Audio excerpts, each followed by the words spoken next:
And there's a lot of energy floating around, a lot of negativity. People are not sure what's going on. So I just wanted to remind you that if you're feeling a little uneasy or out of sorts, the best cure that I have found is spending time in nature.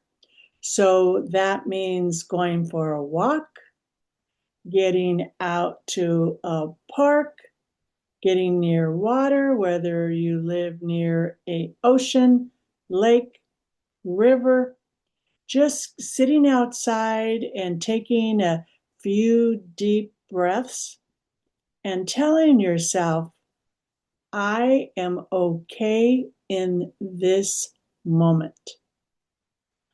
I am okay in this moment